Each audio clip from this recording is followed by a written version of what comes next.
What's up, Atlanta? This is Mia Harris, and you're listening to the upcoming artist series of How I Get It.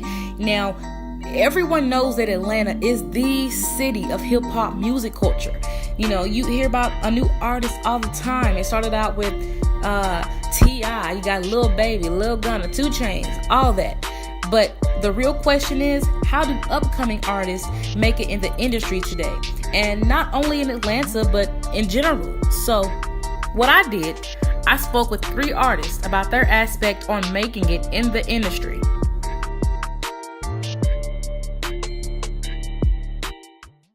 Okay, so the first artist that I spoke with goes by the name of King Ghost.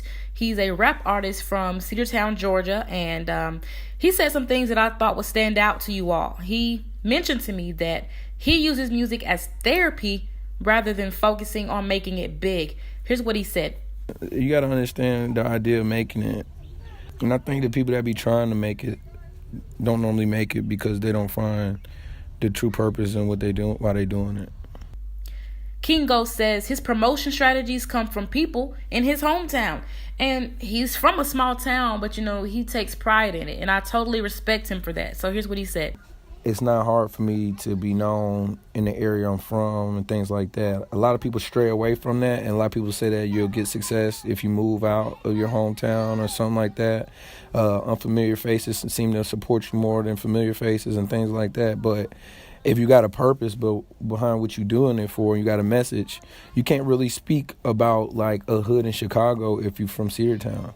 So I'd rather tackle the frustration of giving my hometown a different way of thinking before I really care about if I'm known outside of my city limits. As long my nickname for our city is called Trap Town, and it's not trap as in just drug selling or anything to that nature. It's a mental trap. Like they mentally feel like they can't make it out and things like that due to limited opportunities, due to not many people making it from here. So they have a mental trap that they can't be great or make it in outside of the city limits. The next artist that gave me some insight is Nicole from Atlanta, Georgia. She says that she handles the pressure of the industry by simply ignoring negativity.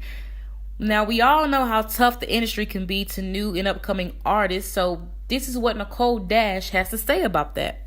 I don't pay any attention to it.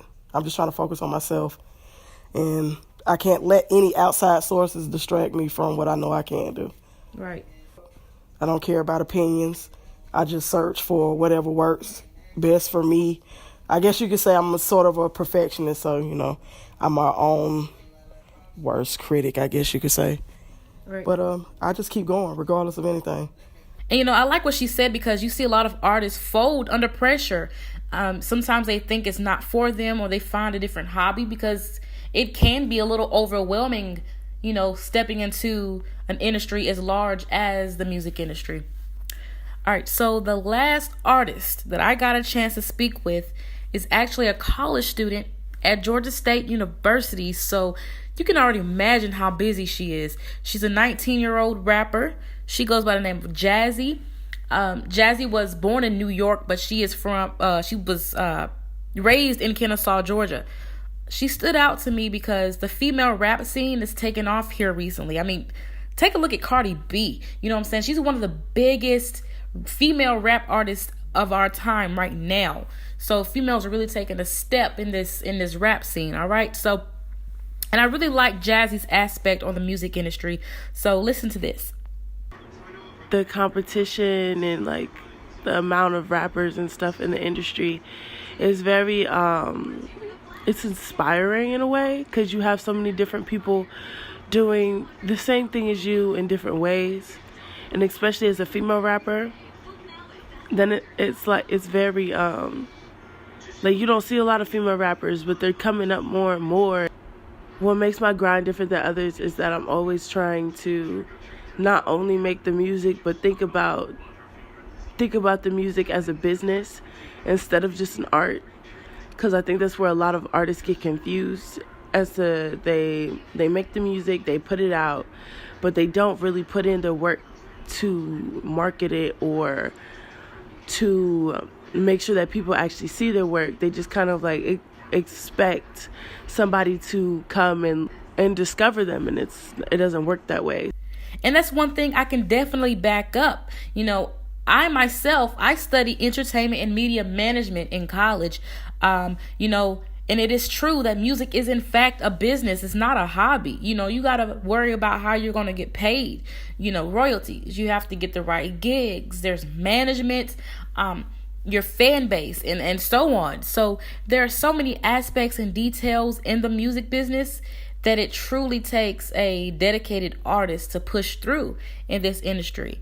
And it's more than just the artists themselves. You know, I personally know that having a team is just as important as making music in the studio. You always hear in an artist award acceptance speech about how thankful they are for their team, you know, and their supporters, of course. And one piece of advice that I think that King Ghost, he spoke for all when he gave this one line of advice to all new upcoming artists. And I really like what he said. It was well said. So take a listen. What I've learned now that I'm older, that I kind of regret, but I'm not quite sure, that while you 19, 18, 17, and they looking at your music, and it's easier for y'all to go viral at that age or whatever. Don't be too scared to take a not so good deal when you that young, because you will still have your prime years to capitalize in the industry if that's what you really trying to do. So like, yeah, don't be too scared to like, now you know what you're going to agree to, read over it. I'm not telling you to just sell your soul, but it's business. In order to meet people, have relationships with people in the industry, have some type of funding and all that type of stuff, I think is worth it tonight. Don't sell your soul, but at least take a not so good deal. The duration of the deal is what the most important thing is. So if it's only 4 years and you 17, I would take it. All right, that's my time. Tune in tomorrow night at 7 for the next episode of How I Get It, where I'll be discussing record deals. You don't want to miss it. Are record deals really worth the hype? Find out tomorrow night. Again, I'm your host, Mia Harris.